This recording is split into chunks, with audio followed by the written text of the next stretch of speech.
Istri sementara sang CEO. Bab 005. Malam pertama. Entah berapa lama, Albert dan Tania saling bersitatap. Albert yang menatap dingin, sedangkan Tania menunjukkan tatapan kesalnya. Hati wanita mana yang tidak akan senakin sakit, ketika pria yang belum terlalu dikenalnya selalu saja melontarkan kata yang tak pantas. Tania melangkahkan kakinya mendekati pintu kamar. "Mau kemana kamu?" Suara Albert mulai meninggi. "Keluar dari kamar ini," seru Tania. Albert segera mendekati Tania, dan mencekal tangan wanita ini. "Kamu berusaha kabur dari tugasmu." Sorot mata Albert begitu mematikan. "Bapak bilang saya kotor, Bapak bilang saya pemulung. Apa iya Bapak masih mau menyentuhku?" Wanita pemulung ini, sarkas Tania, memberanikan membalas tatapan pria tampan itu. 2. Albert sebenarnya hatinya juga mulai memanas dengan sikap Tania yang selalu saja berani melawannya. Pria itu menggereknya dan menghempaskan raga Tania, membuat wanita itu menuhui kesakitan.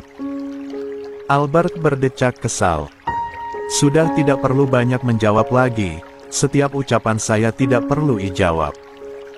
Sekarang pakai ini. Kerjakan tugasmu." Albert memberikan kain penutup mata. Tania yang sudah terhempas di atas ranjang, beringsut untuk duduk dan mengambil kain yang dilempar oleh Albert, dan agak heran kenapa harus pakai kain penutup mata. 2. Perlu kamu ketahui, selama panen mangga, jangan sekalipun menuhui atau mengeluarkan suara. Dan lagi yang harus kamu ingat, kedua tanganmu jangan pernah menyentuh tubuh saya. GLEK. Tenggorokan Tania terasa tercekat, super wow mendengar permintaan Albert. Tapi mau bagaimana lagi, dia wanita yang dibeli, dinikahi yang agar hubungan intimnya tidak haram. Kenapa tidak melalui inseminasi, jadi tidak perlu panen mangga dengan wanita pemulung ini. Tania seperti menolak untuk panen mangga dengan Albert. Pria itu meraup wajahnya dengan kasar, lalu berkacak pinggang. "Saya sudah membelimu seharga 500 juta, lalu sekarang kamu bilang inseminasi. Berarti saya harus mengeluarkan uang berapa ratus juta lagi untuk inseminasi. Lalu buat apa saya menikahi kamu, jika tidak digauli dan melakukan secara alami?" kata Albert, wajahnya menunjukkan emosi tingginya. "Ternyata kamu berani menolak panen mangga dengan saya ya, sedangkan di luar sana banyak wanita yang ingin dengan saya," sahut Albert kembali. "Ya, saya menolak. Kenapa bukan dengan wanita lain aja yang mau dengan Bapak, tidak perlu dengan saya?" balas. 2. Tania, wanita itu bangkit dari ranjang. Namun tangan Albert menahan kedua bahu wanita itu. Hati Albert mulai meradang, gejolak api kecil yang disulut Tania mulai membara tanpa sepenglihatan wanita itu. "Albert!" Kedua netra Tania mulai berkaca-kaca, namun sekuat mungkin ditahan agar buliran bening itu tak jatuh di hadapan pria itu. Tania duduk di sisi tepi ranjang sembari menyunggingkan sudut bibirnya ke atas, kemudian memakai penutup matanya. "Cepat lakukan," pinta Tania dengan suara tercekat. Jika Albert sudah menyinggung masalah uang 500 juta, wanita itu menyerah. Ya, dia hanya wanita yang dibeli oleh tuannya dan harus menuruti permintaan tuannya. "Rebahkan dirimu di atas ranjang," perintah Albert. Tanpa menunggu lama Tania langsung merebahkan dirinya, walau hatinya mulai menyesakkan. Di balik kain penutup mata, kedua netranya sudah meneteskan air mata. Hanya bisa diam membisu ketika merasakan sentuhan tangan Albert di kedua pahanya. Salah satu tangan wanita itu mulai memegang sisi bantal yang ada di kepalanya. Inikah malam pertamanya? Sekali masuknya, waktu pertama dengan Marsha gampang masuknya. 5. Pria itu langsung memeluk istrinya dari belakang. "Maafkan aku, Marsa. Aku sangat mencintaimu," ucap Albert. Wanita yang dipeluk dari belakang, semakin jadi tangisannya. Tangisan yang membayangi suaminya panen mangga dengan wanita lain. Sakit rasanya. Albert yang sangat mencintai istrinya, memutar balik tubuh istrinya agar bisa ditatapnya. "Tenanglah Marsa, hanya kamu istriku satu-satunya, wanita yang aku cintai. Dia hanya sekedar ibu pengganti saja," ucap Albert, menenangi gelojak hati Marsa. "Tapi tetap saja sakit rasanya, membagi suami dengan wanita lain," balas Marsa dalam isak tangisnya. 2.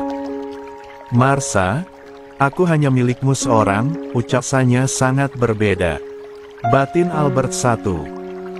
Pria itu belum melupakan rasa nikmat ketika dirinya menyatu dengan tubuh Tarnia.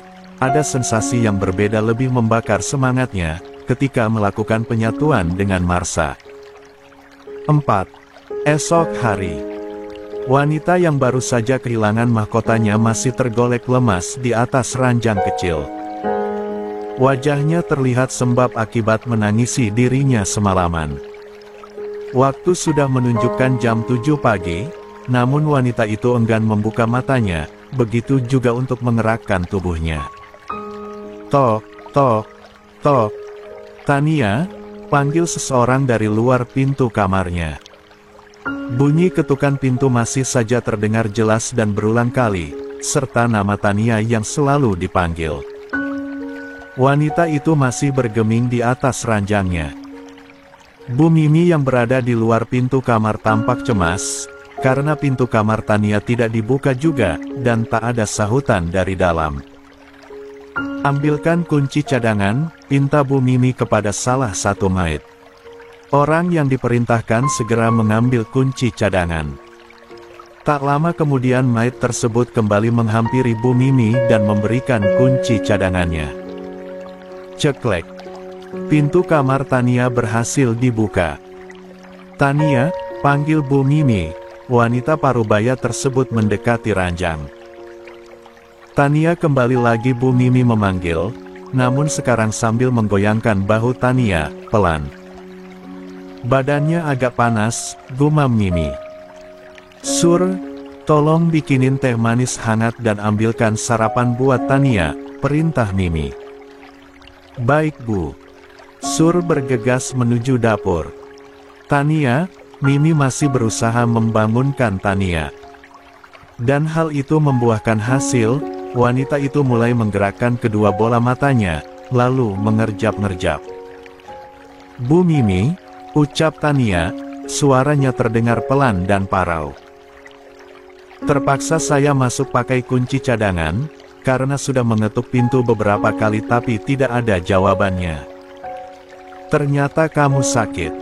"Memem," gumam Tania. Wanita itu berusaha bangkit dari pembaringannya, kemudian menyandarkan dirinya ke sandaran tempat tidurnya. Wajah wanita itu tampak lesu, rambut acak-acakan. Bu Mimi bisa merasakan jika Tania sedang tergoncang kejiwaannya, apalagi Bu Mimi sedikit tahu tentang posisi wanita itu. Bersambung. Kakak Readers, jangan lupa tinggalkan jejaknya ya, yang banyak oh. 5. Aku menyesal pernah menyukaimu, Pak Albert. 6. Tak banyak kata yang ingin diucapkan Bu Mimi, wanita parubaya itu hanya bisa menggenggam jemari lentik wanita itu, seakan memberikan kekuatan. Namun rupanya Tania kembali meneteskan air mata, setelah semalaman menghabiskan waktu dengan linangan air mata. Salah satu maid yang diperintah Bu Mimi sudah datang kembali dengan membawa nampan. "Tania, ini ada teh hangat, diminum dulu. Biar badanmu terasa hangat." Bu Mimi menyodorkan cangkir tehnya. Dengan tangan gemetar, Tania meraih cangkir tersebut kemudian menyesapnya perlahan-lahan. Bu Mimi setia menemani Tania. Wanita parubaya itu membantu Tania untuk menyantap sarapan paginya, yang tampak enggan menyuap makanannya. Bersabarlah, kamu pasti bisa menghadapi semuanya, ucap Bu Mimi pelan, berusaha mengajak Tania berbincang, yang sedari tadi hanya terseduh sambil makan. Tania menghentikan makannya, lalu mengusap air matanya. Apakah Bu Mimi tahu tentang saya? Kenapa bisa ada saya di sini? Bu Mimi mengangguk pelan sebagai jawabannya. Kenapa tidak mencari wanita lain saja? Kenapa harus saya? Seru Tania, sambil menepuk dadanya sendiri. Kenapa hidup saya dari kecil selalu bernasib malang?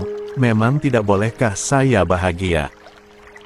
Kenapa hal yang berharga saya harus hilang di tangan pria bejat itu? Maki Tania. Bu Mimi segera meraih tangan Tania lalu mencekalnya agar tidak kembali memukul dadanya sendiri. Bersabarlah Tania, sekarang semua yang terjadi karena kamu, sudah garis takdirmu. Bertahanlah sesaat, ucap Bu Mimi, memohon. Bu Mimi bilang ini semua garis takdir saya. Garis takdir buruk yang menghampiri saya. Saya juga ingin hidup bahagia, Bu. Tania menangis sejadi-jadinya meluapkan apa yang dirasa di hatinya. Bu Mimi hanya bisa mengusap dengan lembutnya punggung Tania. Hati wanita mana yang takkan hancur berkeping-keping, ketika mahkotanya direnggut paksa dengan cara kasar, walau pria itu berstatus suami sirinya. Impian setiap wanita ingin mereguk malam pertama yang indah dan syahdu, namun itu tak terjadi di diri Tania. Pria itu memperlakukannya bak wanita bayaran, main celap-celup tanpa ada rasa cinta, hanya mementingkan kebutuhan sepihak saja. Perasaan mengagumi Tania terhadap Albert, semakin lama berkurang, terkikis dengan sikap Albert terhadap dirinya. Cukup lama Tania melampiaskan emosinya dengan tangisan, dan Bu Mimi masih bersabar menunggu reda tangisan wanita itu. Kamu masih bisa melakukan hal yang disukai di luar mansion, masih bisa beraktivitas kerja. Walau hatimu terasa sakit tapi setidaknya kamu punya kehidupan di luar sana. Jadi jangan terlalu bersedih hati Tania, jika kamu tidak bahagia di sini, kamu berhak mencari kebahagiaan di luar sana. Cukup sudah kamu menangisnya, cepatlah bangkit. 7. Dari keterpurukan ini, jadikan takdir ini sebagai pecut dirimu agar menjadi wanita yang tangguh, imbuh Bu Mimi. Tania tidak berkomentar ketika Bu Mimi berbicara, karena masih merasakan sesak di dadanya. Ini minumlah obat paracetamol, badan kamu suhunya panas, kata Bu Mimi, sembari memberikan 1 tablet obat dan air minum. Wanita itu segera mengambil dari tangan Bu Mimi, dan langsung minum obatnya. Tenangkanlah dirimu, ingat kamu tidak sendiri di sini, ada saya tempat kamu berbagi. Sekarang istirahatlah, biar panasmu cepat turun. Tania hanya menganggukkan kepalanya, dan kembali termenung ketika Bu Mimi keluar dari kamarnya. Sepeninggalnya Bu Mimi dari kamarnya, wanita itu kembali merebahkan dirinya di atas ranjangnya. Tatapannya begitu kosong ketika menatap langit-langit kamar, pikirannya kembali dengan ingatan semalam, walau kejadian yang matanya tertutupi, namun dia masih teringat jelas ketika Albert melakukan penyatuannya dengan kasar. Serendah itukah dirinya hingga diperlakukan seperti itu, tak berperasaan? Sejijik itukah pria itu pada wanita itu? Inikah jalan hidupku? Sedangkan di ruang makan, pagi ini wajah Marsha tampak cerah, begitupun dengan Albert, setelah semalaman mereka menikmati malam syahdunya. Dengan penuh perhatian Albert menyuapi Marsha makan penuh kemesraan, bak pengantin baru. Setelah menyuapi Marsha, pria itu juga turut makan. Tapi merasa ada yang berbeda dengan masakan pagi ini, rasanya kembali semula, tidak seenak kemarin. Pak Fiman, maid yang bagian masak masih sama kan orangnya? Tanya Albert kepada kepala pelayannya. Masih sama tuan, tidak ada yang berubah. Kalau boleh tahu, ada masalah dengan masakannya. Rasanya berbeda dengan yang kemarin saya makan, masakannya enak. Kalau ini rasa yang seperti biasa. Pak Firman melirik pandangannya ke Maid yang juga berada di ruang makan. Maid itu hanya mengangkat kedua bahunya. Nanti akan saya sampaikan ke Maid bagian dapur untuk lebih baik lagi dalam cita rasa masakannya, Tuan Albert. Ya, segera disampaikan. Pak Firman hanya bisa menganggukkan kepalanya. Sedangkan Albert kembali menyantap sarapannya. Bagaimana rasa masakannya tidak berbeda, kalau kemarin Tania ikut memasak untuk sarapan pagi, sedangkan pagi ini Tania sedang sakit di kamarnya. Sayang, nanti siang aku syuting iklan di puncak, jadi aku tidak bisa menemani makan siang, tutur Marsha dengan manjanya. 8. Gak apa-apa, tapi ingat jangan pulang terlalu larut malam. Nanti aku kesepian tidurnya, jawab Albert, menatap dambah wanita cantiknya. Marha mengecup pipi Albert. Ya sayang, aku tidak akan pulang larut malam. Apalagi pasti nanti malam kamu akan bersama Tania lagi. Aku harus menjagamu dari wanita kampungan itu, kata Marsha, berada sedikit kesal. Kamu tidak perlu cemburu dengan wanita itu, tidak pantas rasanya. Kamu adalah pemilik jiwa dan ragaku, balas Albert, masih betah menatap Marsha yang mulai merenggut. Daripada kamu cemburu, bagaimana kalau besok siang aku temani kamu shopping?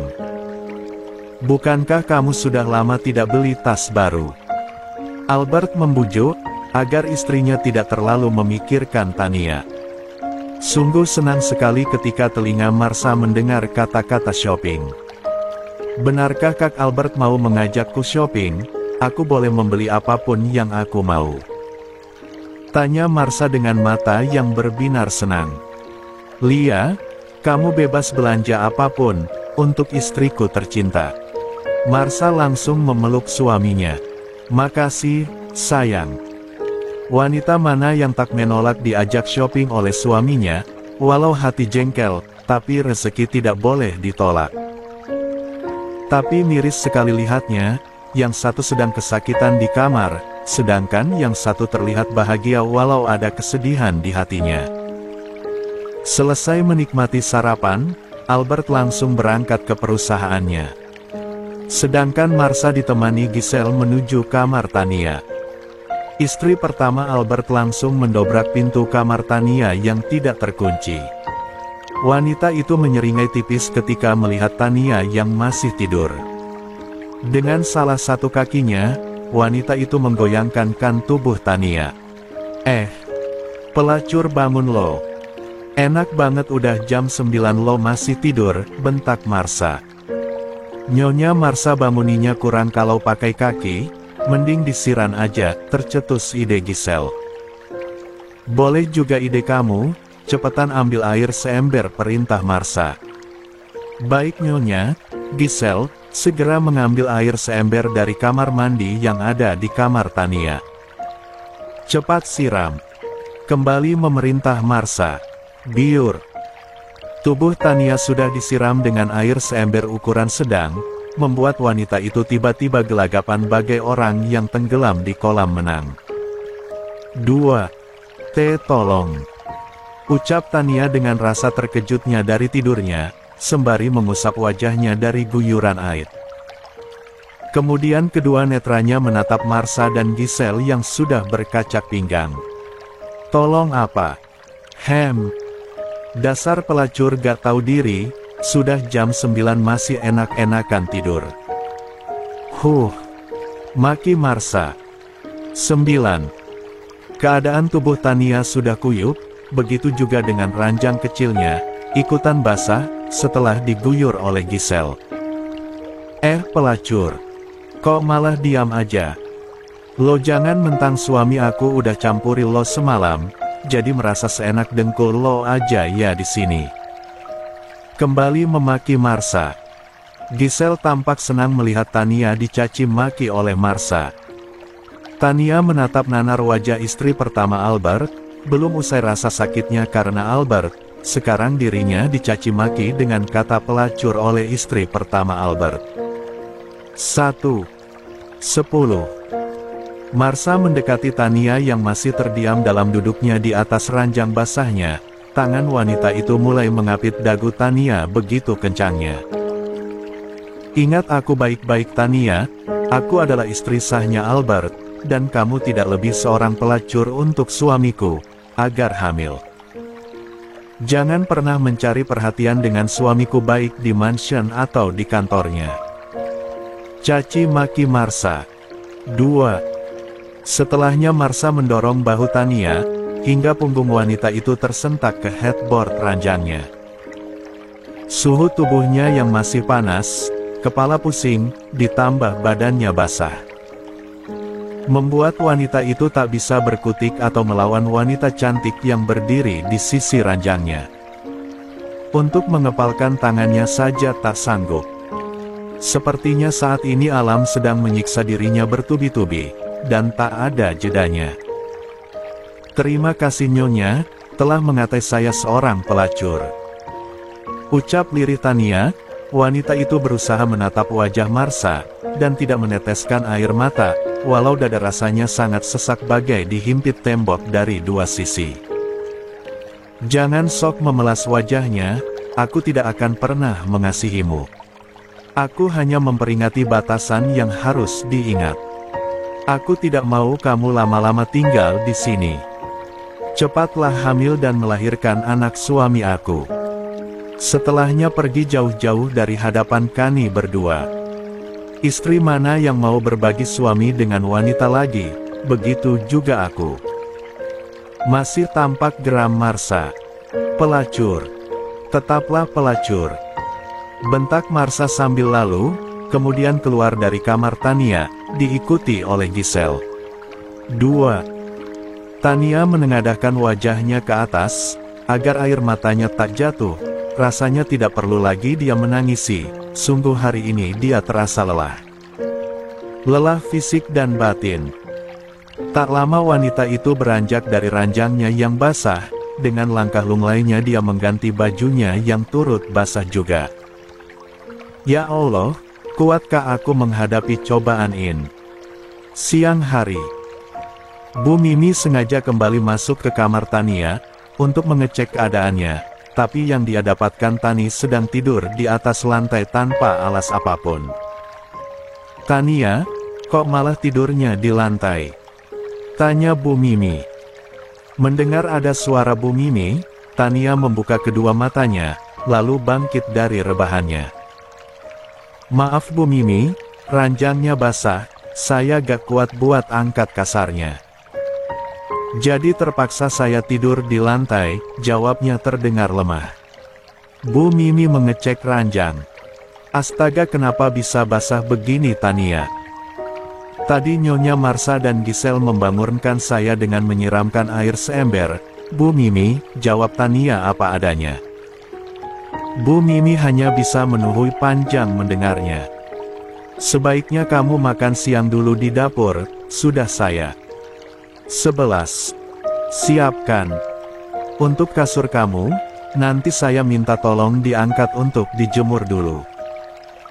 Jadi sementara kamu tidur pakai kasur lipat dulu. Makasih Bu Mimi. Tania dibantu Bu Mimi, dipapah ke dapur. Kemudian Bu Mimi kembali ke kamar Tania dengan salah satu bodyguard Albert untuk mengangkat kasur basah tersebut. Perusahaan Maxindo. Semenjak kedatangan dari pagi, Albert terlihat sibuk mengecek beberapa laporan yang sudah berada di mejanya sebelum dia datang. Begitu juga Gary, sibuk memberitahukan jadwal yang akan dilakukan tuannya dalam satu hari ini. Tuan Albert, ini ada pengajuan proposal catering dari bagian marketing, ucap Gary, menaruh berkas proposal di atas meja tuannya. Albert yang masih fokus dengan berkas laporannya, mengangkatkan wajahnya. Gary, Tania kerja di bagian marketing sudah berapa tahun? Tanya Albert. Pria itu tiba-tiba teringat wanita itu, gara-gara Gary menyebutkan bagian marketing. Sudah 1 tahun Tania bekerja di bagian marketing, dia karyawan kontrak, jawab Gary. Untung asisten Albert lebih dulu mencari tahu tentang Tania. Tatapan Albert masih penuh tanda tanya perihal wanita yang baru dinikahinya. Gary, ambil CV Tania dari divisi HRD, segera serahkan ke saya, perintah Albert. Baik Tuan Albert, segera saya ambil, jawabnya. Sang asisten membungkukkan punggungnya sesaat, lalu keluar dari ruang CEO. Tidak banyak memakan waktu lama, hanya 15 menit, Gary sudah kembali dengan membawa CV Tania. Albert langsung menerima, dan memeriksanya langsung. Tania Kanahaya, usia 22 tahun. Lulusan Universitas Indonesia, Fakultas Ekonomi. Anak pertama dari 2 bersaudara, gumam Albert, sambil membalik berkas CV milik Tania.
Thank you.